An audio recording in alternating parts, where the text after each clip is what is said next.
Card decline. At the checkout counter, it's nothing more than a soft electronic beep, less than 0.1 seconds long. The POS machine's screen flickers with a dim red glow. The young man standing in that red light has a normal heartbeat and perfectly healthy limbs. But after hearing that tiny sound, the cashier across from him, expression, quietly slides the still warm cup of coffee back behind the counter. In that 0.1 second, he was instantly erased. His assets weren't violently robbed. His house wasn't burned down in war. His social identity remains completely legal under the law. Yet the cold sweat covering his face reveals a bizarre phenomenon. He has been forcibly disconnected by the commercial network surrounding. That invisible glass wall comes crashing down. He can see the bread on the shelf and the clothes in the display windows, but he cannot touch them. In this world ruled by code, a person who has lost their credit limit becomes like a flesh and blood phantom, stripped of system access privilege. Before we uncover this mystery, we need to go back to the old era,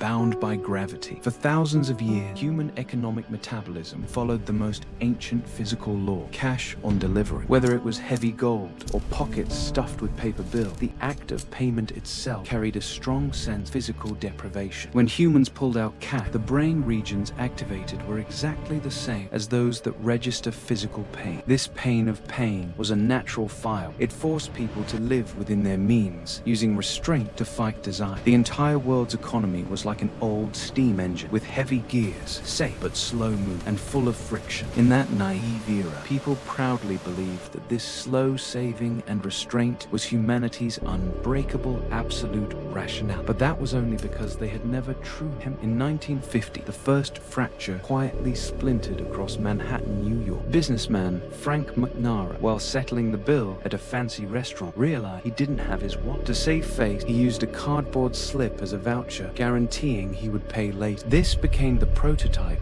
of the world's first credit card, the Diners Club card. All eyes in the restaurant fixed on him, yet he still handed over that piece of cardboard. He had gently pried open a corner of the modern credit safe, but he didn't know that what was locked inside wasn't gold at all. It was something that would soon self-iterate parameters. True visionaries never settle for experimenting only in the fish tanks of the rich. In 1958, Bank of America executive Joseph Williams decided to push this experiment into deeper water. He aimed to completely sever from the base of the human nervous system the nerve called the pain of pain. He chose Fresno, California. In September 1958, an unprecedented financial carpet bombing erupted. Postmen, like dropping incendiary bombs, delivered 60,000 plain white envelopes with no warning to every corner of the city. No credit check, no application. Inside each envelope was an activated Bank America card and a $300 overdraft limit created out of thin air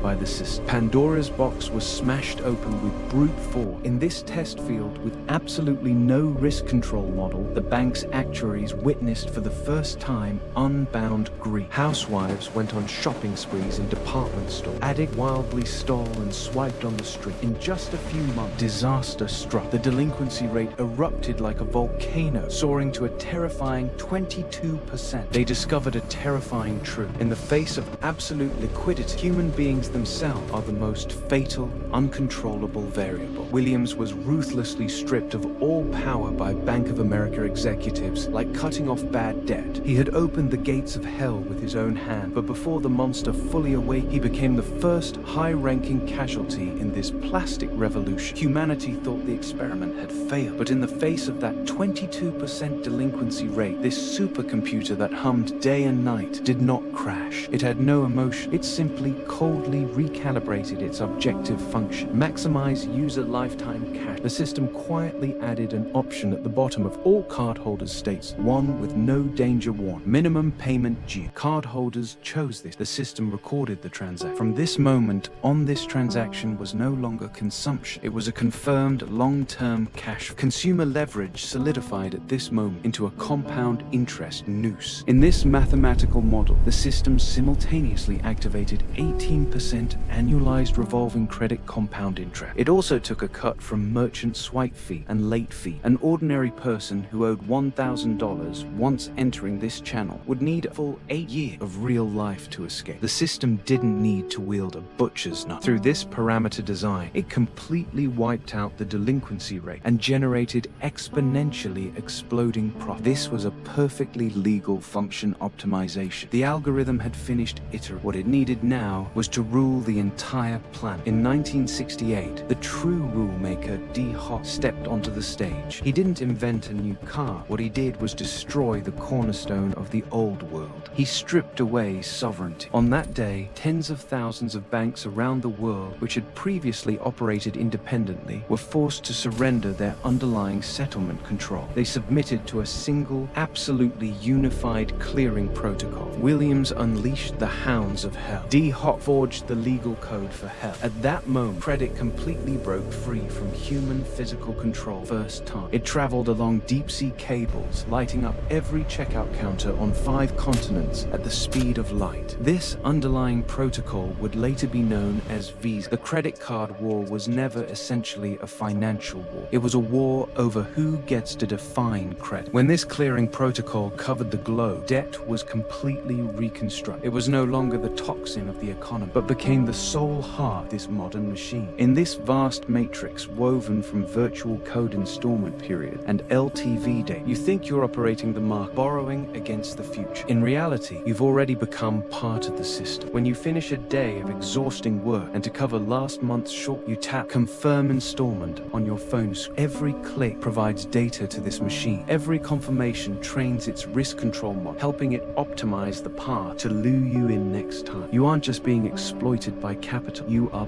personally feeding this machine with every statement you pay. This system never forces anyone because the algorithm knows you will choose that optimal solution yourself.